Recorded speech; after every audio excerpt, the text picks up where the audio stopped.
ఉప ముఖ్యమంత్రి వారు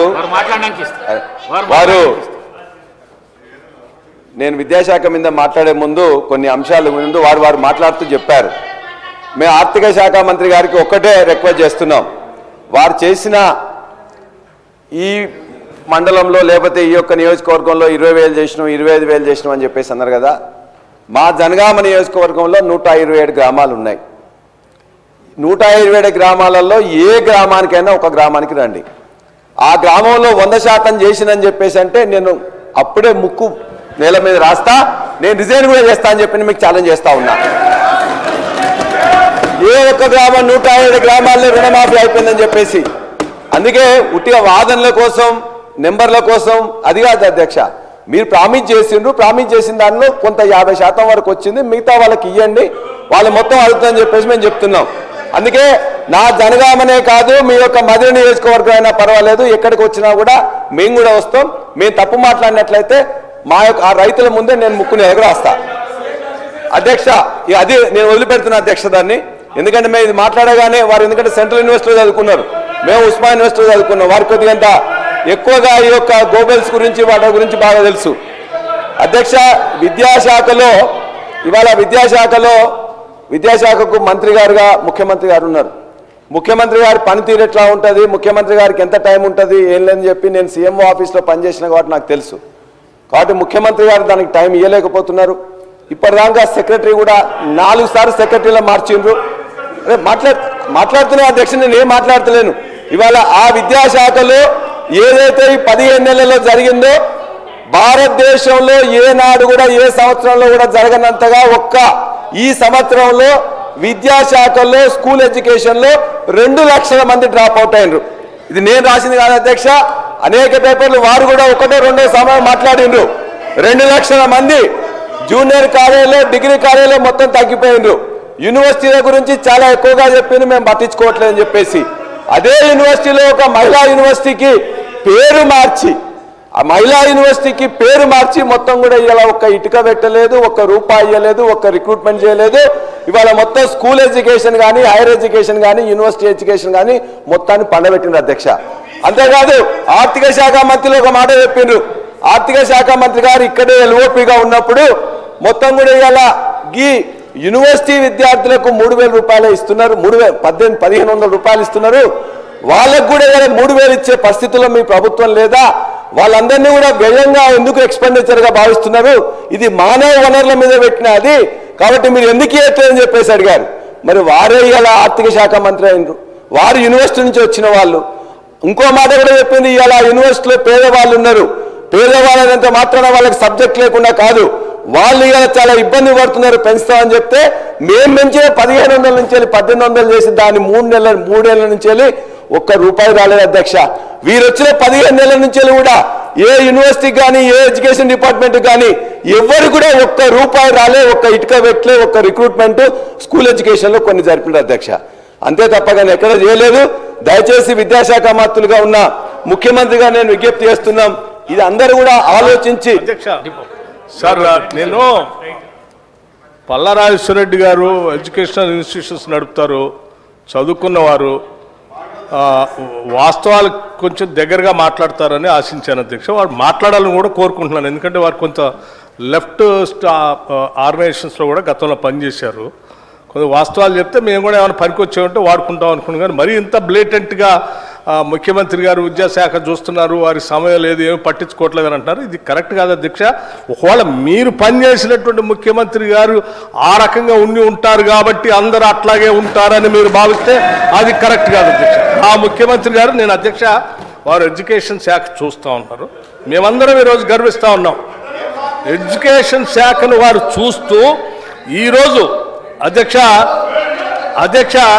11,000 మంది టీచర్స్ రిక్రూట్మెంట్ డిఎస్సి 10 సంవత్సరాలు మీ సమయంలో రిక్రూట్ చేయకపోతే వారు ప్రత్యేకంగా శ్రద్ధ తీసుకొని మొదట డిఎస్సిని ప్రకటించడమే కాదు, రిక్రూట్మెంట్ చేసి అపాయింట్మెంట్ లెటర్స్ ఇచ్చి మళ్ళీ తర్వాత భవిష్యత్తులో కూడా ఖాళీగా ఉంటే ఇంకొక 5,000 నుంచి 6,000 మంది టీచర్స్ రిక్రూట్ చేస్తామని ప్రకటించారు. This is what it shows how serious the CM is taking care of it. అధ్యక్ష 22,000 మంది 22,000 మందికి అధ్యక్ష ప్రమోషన్స్ ఇచ్చి 10 సంవత్సరాలు విద్యాశాఖ నిర్వీర్యం చేసి మీరు ఎవరు పట్టించుకోకపోతే టీచర్స్ని 22,000 మందికి ప్రమోషన్స్ ఇచ్చి వాళ్ళందరికీ మోరల్ బూస్ట్ ఇచ్చి పేద పిల్లలు చదువుకునే పాఠశాల బాగా విద్యాబుద్ధులు నేర్పించండి అని చెప్పి వాళ్ళకి ప్రోత్సహించారు అధ్యక్ష. 36,000 మంది టీచర్స్కి 10 సంవత్సరాల నుంచి ఎదురు చూస్తున్నటువంటి వాళ్ళు పట్టించుకోకపోతే సీరియస్గా ఎక్సర్సైజ్ చేసి అన్ని సంఘాల్లో పిలిచి 36,000 మంది టీచర్స్ని ట్రాన్స్ఫర్ చేశారు అధ్యక్ష. అంతెందుకు అధ్యక్ష, ఈ రాష్ట్రంలో ఉన్నటువంటి యూనివర్సిటీస్ని పూర్తిగా మీరు గాలికి వదిలేస్తే సామాజిక యాంగిల్లో కూడా ఆలోచన చేసి విద్యాబుద్ధులు నేర్పేటువంటి యూనివర్సిటీస్ అన్నింటిలో అందరికీ సమానమైన సామాజిక న్యాయం కూడా చేయాలన్నటువంటి ఆలోచనతో 12 మంది వైస్ ఛాన్సలర్స్ని సమాజంలో ఉన్నటువంటి అత్యంత వెనుకబడి ఉన్నటువంటి వర్గాల నుంచి కూడా తీసుకొని ఈరోజు వీసీలు నియమించడమే కాకుండా మనం అందరం గర్వకారణంగా చూసేటువంటి ఉస్మానియా యూనివర్సిటీ లాంటి యూనివర్సిటీకి మొట్టమొదటిసారి ఒక దళిత వీసీని నియమించి ఈరోజు కమిట్మెంట్ ఏంటో చూపించారు అధ్యక్ష. 100 సంవత్సరాల చరిత్రలో ఇంతవరకు ఒక్కసారి కూడా ఈ యూనివర్సిటీకి ఒక దళిత వీసీ రాలేదు అధ్యక్ష. దిస్ ఇస్ వాట్ ఆ commitment and the chief ministers commitment towards the social justice అధ్యక్ష. అంతెందుకు ఇంకా ఈ సమాజంలో ఉన్నటువంటి ఈ పేద బడుగు బలహీన వర్గాలకు సంబంధించినటువంటి మధ్యతరగతి కుటుంబాలకు సంబంధించిన బిడ్డలు బాగా చదువుకోవాలనేటువంటి ఆలోచనతో 10 సంవత్సరాలు మీరు పట్టించుకోకపోతే కూడా 40% డైట్ ఛార్జెస్ని ఒకటేసారి పెంచి 40% డైట్ ఛార్జెస్ 10 సంవత్సరాలు పట్టించుకోలేదు అధ్యక్ష, గాలికి వదిలేశారు. 200% కాస్మెటిక్ ఛార్జెస్ పెంచారు. 200% కాస్మెటిక్ ఛార్జెస్ ఆడపిల్లలను దృష్టిలో పెట్టుకొని వాళ్ళు యుక్త వయసు పెరిగేటువంటి ఆడపిల్లల అవసరాలు చాలా ఉంటాయి, మనం ఇట్లా వదిలేస్తే మంచిది కాదని ఆలోచించి ఎట్ ఏ టైం బహుశా ఈ రాష్ట్ర చరిత్రలో ఎప్పుడు జరగలేదు. అంతెందుకు అధ్యక్ష, మీరు ఒక్కసారి ఆలోచించే నగరం నడిబొడ్డులో ఉన్నటువంటి మహిళా యూనివర్సిటీ ఎప్పుడైనా ఒక్కసారైనా వెళ్ళి చూసొచ్చారా? మనమందరం మహిళలు ఎదగాలని కోరుకుంటున్నాం. అటువంటి యూనివర్సిటీస్కి మనం అందరం గర్వించేటువంటి పోరాట యోధురాలు వీరనారి చాకలి ఐలమ్మ పేరు పెట్టి గాలికి వదిలేలేదు అధ్యక్ష. ఆడికి ప్రత్యేకంగా వెళ్ళారు. యూనివర్సిటీ ప్రాంగణం అంతా కలిదిరి ప్రపంచంలోనే ఇది గొప్ప యూనివర్సిటీగా ఎదగాలి, మహిళలంతా కూడా ఇన్స్పిరేషన్ పొందేటట్టుగా ఉండాలనేటువంటి ఆలోచనతో అక్కడ ఉన్నటువంటి పాత బిల్డింగ్స్ అన్నింటినీ కూడా రెస్టోర్ చేస్తూ హెరిటేజ్ బిల్డింగ్స్ రెస్టోర్ చేయడానికి వెంటనే నిధులు కావాలంటే నాకు ప్రత్యేకంగా ఫోన్ చేసి 15 కోట్ల రూపాయల ఇమ్మీడియట్గా రిలీజ్ చేస్తే బిల్డింగ్స్ రిజిస్ట్రేషన్ అయితే ఇవి కాకుండా ఇంకొక 540 కోట్ల రూపాయలు 540 కోట్ల రూపాయలు అదనంగా బిల్డింగ్స్ కట్టడానికి వెంటనే శాంక్షన్ ఇవ్వటమే కాకుండా ఇమీడియట్గా 100 కోర్స్ రిలీజ్ చేయండి అని చెప్పి కూడా ఆదేశాలు ఇచ్చారు. ఇది అధ్యక్ష, ఈ ముఖ్యమంత్రి కానీ ఈ ప్రభుత్వానికి కానీ ఎడ్యుకేషన్ మీద ఉన్నటువంటి అనుబంధం ప్రతి శాసనసభ నియోజకవర్గంలో అధ్యక్ష మీరందరూ వినే ఉంటారు. ఈ మధ్య young India integrated residential schools నా భూతో నా భవిష్యత్ బహుశా ఈ దేశంలో స్వతంత్ర భారతదేశంలో ఏ రాష్ట్రంలో కూడా ఇటువంటి ఆలోచన చేయలేదు అధ్యక్ష. ఒక్కొక్క స్కూలు 25 ఎకరాలకు తగ్గకుండా ఆ ప్రాంగణంలో ఇంటర్నేషనల్ స్కూల్స్లో ఉండేటువంటి ఫెసిలిటీస్ అన్నింటినీ పెట్టి క్రీడా ప్రాంగణాలు, football court, cricket court, amphitheatre, లోపల ఇండోర్ స్టేడియంస్, ఇండోర్ గేమ్స్, చదువుకోవడానికి కావాల్సిన డిజిటల్ బోర్డ్స్ టోటల్గా ఇంగ్లీష్ మీడియంతో అద్భుతంగా కట్టేటట్టుగా డిజైన్ చేయించడమే కాకుండా చివరికి బోధన చేసేటువంటి బోధనా సిబ్బంది కూడా మళ్ళీ బయట ఉంటే ఇక్కడ విద్యకు నష్టం జరుగుతుందేమో వాళ్ళకు కూడా అక్కడ రెసిడెన్షియల్ క్వార్టర్స్ అక్కడే ఉండాలని చెప్పి అందులో పొందుపరిచి ఒకటే దఫా బహుశా నాకు తెలిసి భారత ప్రభుత్వం కూడా చేయలేదనుకుంటా, ఒకటే దఫా 58 స్కూల్ని ఒక్కొక్క స్కూల్ 200 కోట్ల రూపాయలతో శాంక్షన్ ఇచ్చినటువంటి ఘనమైన చరిత్ర ఈ రాష్ట్ర ప్రభుత్వం అధ్యక్ష. ఇది what the chief ministers commitment towards the education and welfare and well being of the middle class, weaker sections, అట్లాగే మిగతా ఈ వర్గాలందరూ కూడా ప్రపంచంతో పోటీ పడాలనే ఆలోచనతో చేస్తున్నటువంటి ఈ కార్యక్రమాలు ఎక్కడ 10 ఏళ్ళు విద్యాశాఖకి గాలికి వదిలేసి పట్టించుకోకుండా యూనివర్సిటీకి వైస్ ఛాన్సలర్స్ పెట్టకుండా డిఎస్సి నియమించకుండా ట్రాన్స్ఫర్స్ చేయకుండా ప్రమోషన్స్ ఇవ్వకుండా డైట్ ఛార్జెస్ పెంచకుండా కాస్మెటిక్ ఛార్జెస్ పెట్టకుండా పూర్తిగా గాలికి వదిలేసిన మీ ముఖ్యమంత్రి అక్కడ పనిచేసి ఈ ముఖ్యమంత్రి కూడా అట్లాగే ఉన్నాడని మీరు ఊహించుకొని మాట్లాడుతూ ఉంటే నిజంగా మాకు బాధ అనిపిస్తూ ఉంది. పల్లా రాజేశ్వర రెడ్డి గారు దయచేసి వాస్తవాలు తెలుసుకొని మీరు ఇవన్నిటిని ఉపయోగపడేటట్టుగా చేయవలసిందిగా చెప్పడమే కాకుండా నేను ఇంకొక చిన్న మాట కూడా చెప్తున్నాను. ఎప్పుడైనా ఒక్కసారైనా ఆలోచించారా? ప్రపంచంతో మన విద్యార్థులు పోటీ పడాలి, ప్రపంచంలో అంతా గ్లోబలైజేషన్ జరుగుతుంది, టెక్నాలజీ పెరిగిపోతుంది, దానికి సరిపోయేటట్టుగా మన విద్యార్థుల నైపుణ్యాన్ని పెంచాలని ఎప్పుడైనా ఒక్కసారైనా ఆలోచన చేశారా? ముఖ్యమంత్రి గారు రేవంత్ రెడ్డి గారు రాగానే ఫస్ట్ మొదలుపెట్టిందే యంగ్ ఇండియా స్కిల్ యూనివర్సిటీ అని చెప్పి ఫ్యూచర్ సిటీలో స్కిల్ యూనివర్సిటీ మొదలుపెట్టి అనౌన్స్ చేయడం ఒకటే కాదు అధ్యక్ష, దానికి సంబంధించి ఈ దేశంలో ఉన్నటువంటి ఇండస్ట్రీకి సంబంధించిన పెద్ద మనుషులందరినీ పిలిచి వాళ్ళందరినీ మహేంద్ర కంపెనీ లాంటి చైర్మన్ కూడా పిలిచి వారితో పాటు అనేక మంది పారిశ్రామికవేత్తలు అందరినీ పిలిచి మా రాష్ట్రంలో పరిశ్రమలు పెద్ద ఎత్తున వస్తున్నాయి, మా రాష్ట్రంలో అనేక ఇంజనీరింగ్ కళాశాలలో మా విద్యార్థులు చదువుకుంటున్నారు, వాళ్ళకు కావాల్సినటువంటి నైపుణ్యాన్ని స్కిల్ని మీ భాగస్వామ్యంతో మీ పరిశ్రమలు కూడా కావాల్సిన విధంగా సిలబస్ తయారు చేసి ఇక్కడ నైపుణ్యం ఇచ్చి వాళ్ళందరికీ ఇక్కడ చదువుకోగానే వెంటనే మీరు రిక్రూట్మెంట్ చేసుకునే విధంగా మీరంతా భాగస్వాములు కండి అని చెప్పి వాళ్ళు ఒప్పించి మొట్టమొదటిసారి యంగ్ ఇండియా స్కిల్ యూనివర్సిటీ అని ఈ రాష్ట్రంలో ఫ్యూచర్ సిటీలో స్టార్ట్ చేపించి ఇవాళ భవనాలు కూడా త్వరితగతిన పూర్తవుతున్నాయి అధ్యక్ష. ఎవరైనా కావాలంటే ఆ ఫ్యూచర్ సిటీ పోయి చూసి రావచ్చు అధ్యక్ష. వాటితో పాటు ఐటీఐ సెంటర్స్ అధ్యక్ష, మీరు గాలికి వదిలేశారా? ఒక్కసారైనా పట్టించుకున్నారా? 10 ఏళ్ళు ఒక్కసారైనా ఐటీఐ సెంటర్స్ పట్టించుకున్నారా? మేము రాగానే ముఖ్యమంత్రి గారు సమీక్ష చేసి ఈ రాష్ట్రంలో ఉన్నటువంటి 65 ఐటీఐ సెంటర్స్ అన్నిట్లు కూడా పిలిచి ఇవన్నీ ఈ ప్రపంచంతో పోటీ పడేటట్టుగా ఉన్నటువంటి పరిశ్రమలకి ఉపయోగపడే విధంగా స్కిల్స్ తయారు చేసేటువంటి సెంటర్స్గా తయారు కావాలని చెప్పి అక్కడ కూడా మొత్తం పారిశ్రామికవేత్తలు అందరినీ ఇన్వాల్వ్ చేసి వాళ్ళకి కావాల్సినటువంటి సిలబస్ని తయారు చేపించే విధంగా పొందుపరిచి ఈ 65 ఐటీఐ సెంటర్స్ అన్నింటినీ కూడా అడ్వాన్స్డ్ టెక్నాలజీ సెంటర్స్గా అప్గ్రేడ్ చేస్తూ వాటికి కావాల్సినటువంటి మెషినరీని అన్నిటి కూడా శాంక్షన్ చేసి ముందుకు తీసుకొని పోతున్నటువంటి విషయం మీకు తెలియదు కాదు అధ్యక్ష. మీలాగా వీటన్నిటినీ గాలికి వదిలేసి మీరు ఒక యూనివర్సిటీ, ఆయన ఒక యూనివర్సిటీ, ఇంకొక ప్రైవేట్ వ్యక్తులు ఎవరు వస్తే వాళ్ళకి యూనివర్సిటీలు ధారాదత్తం చేసి విద్యను అమ్ముకునే పరిస్థితులు మేము చేయలేదు అధ్యక్ష. ఈ రాష్ట్రంలో ఉన్నటువంటి ప్రజలందరికీ రాష్ట్ర ప్రభుత్వం ద్వారా ప్రతి రూపాయిని పోగేస్తాం.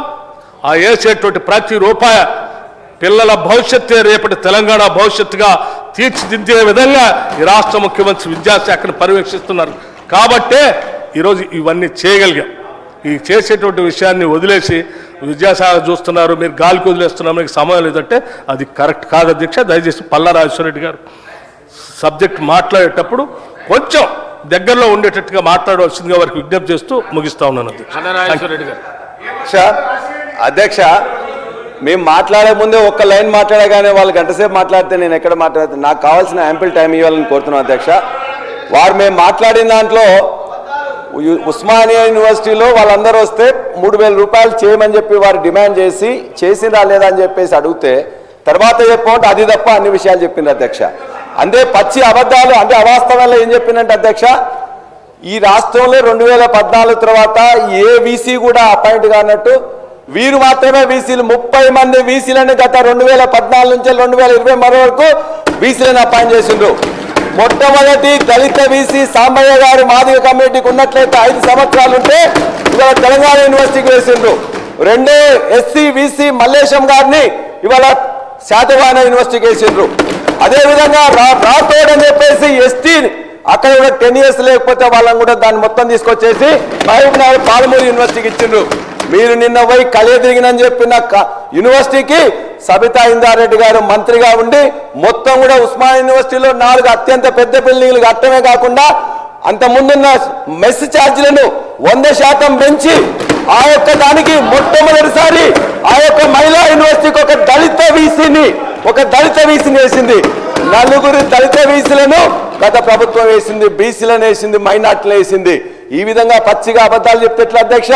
మొత్తం వైస్ ఛాన్సలర్లు 30 మందిని వేస్తే అందులో దళితులు 4 వేసింది కూడా ఇలా కేసీఆర్ గారి ప్రభుత్వం. అంతేకాదు వారు ఏం మాట్లాడుతున్నారు?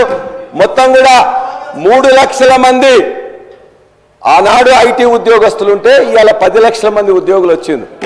ఎట్లా వచ్చింది అధ్యక్ష?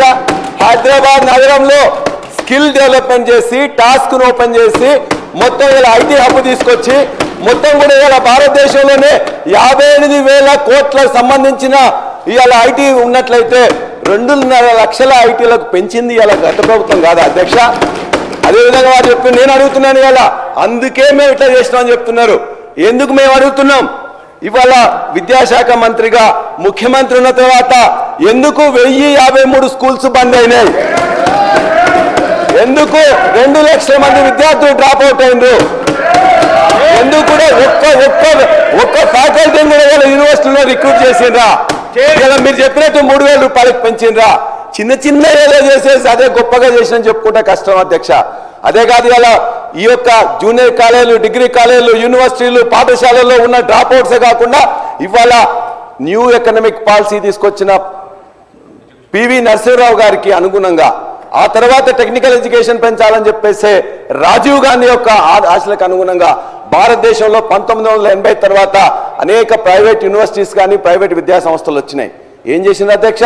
ఆనాడు వైఎస్ రాజశేఖర రెడ్డి గారు వీళ్ళందరూ కూడా పేద పిల్లలు ఉన్నారు, గవర్నమెంట్ స్కూళ్ళలో ఇవ్వలేకపోతున్నాం, ప్రైవేట్ వాళ్ళలో ఉన్న వాళ్ళకు కూడా మేము ఇవ్వాలని చెప్పేసి వాళ్ళు ఇస్తే దానికి అలా 8,000 కోట్ల బకాయిలు ఉన్నాయి. ఇవాళ స్కూల్లో ₹1 కూడా ఇవ్వలే. ఈ 15 నెలల్లో జూనియర్ కాలేజ్ అధ్యక్ష మీ యొక్క వికారాబాద్ జిల్లా నుంచి వెళ్ళి ఇవాళ వాళ్ళని పిలిపించండి అధ్యక్ష.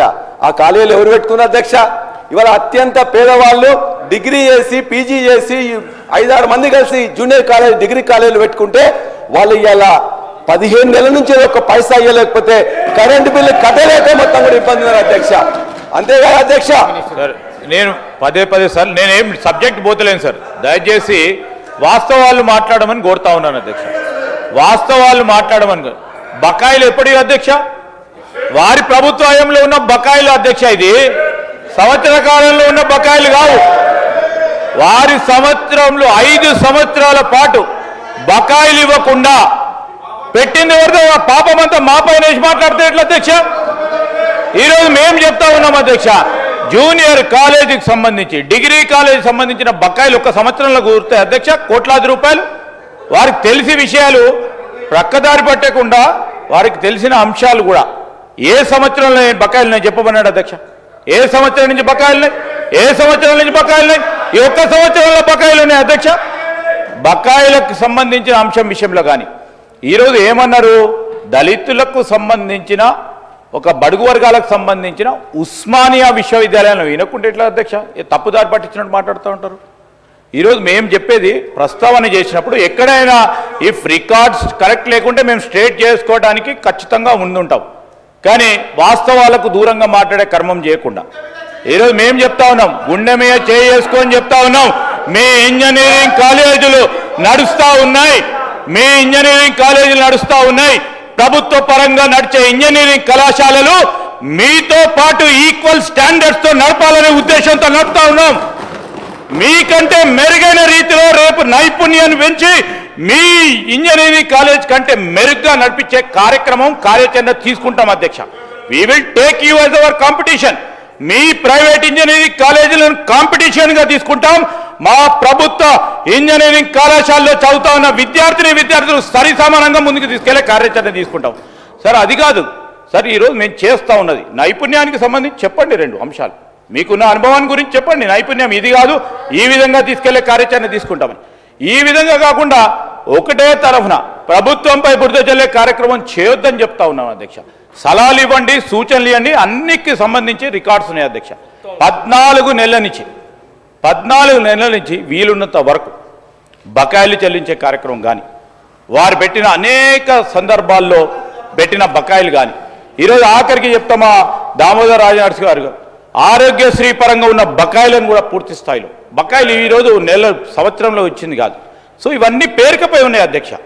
ఒకటి తర్వాత ఒకటి ఒక ప్రణాళికబద్ధమైన ఫిజికల్ డిసిప్లిన్ తీసుకొచ్చి చేసే ప్రయత్నంలో ముందుకు సాగుతున్నాం. ఇది కాదు మీరు ఈ విధంగా చేయండి, గొప్ప అనుభవం ఉంది, 10 సంవత్సరాలు వారి ప్రభుత్వంలో ఉన్నారు, ఆ విధంగా చేయమని చెప్పండి సార్. చేసే దానికి మేము పెద్ద హృదయంతో ముందుకు కూడా వెళ్తాం. అధ్యక్ష, వారు శ్రీధర్ బాబు గారు సంతోషం వారు అడిగినారు డీటెయిల్స్గా ఏ సంవత్సరంలో ఎంత ఉందని చెప్పేసి. 2014లో తెలంగాణ ఏర్పడినాడు 1508 కోట్ల రూపాయలు బకాయిలు ఉన్నాయని చెప్పేసి బట్టి విక్రమార్క గారు గత అసెంబ్లీ సెషన్స్లో ఇచ్చారు. ఆ తర్వాత ఈనాడు ఆ 1500 కోట్లతో పాటు ప్రతి సంవత్సరం 2000 నుంచి 200 కోట్లతో ఈ గత 9 సంవత్సరంలో గత ప్రభుత్వం ఆర్థిక శాఖ మంత్రిగా హరీష్ రావు గారు, అంతకుముందు రాజేందర్ గారు, కేసీఆర్ గారి నాయకత్వంలో 18,500 కోట్ల రూపాయలు ఇలా మనం ఈ యొక్క పెండింగ్ బకాయిలను ఇచ్చిన అధ్యక్ష.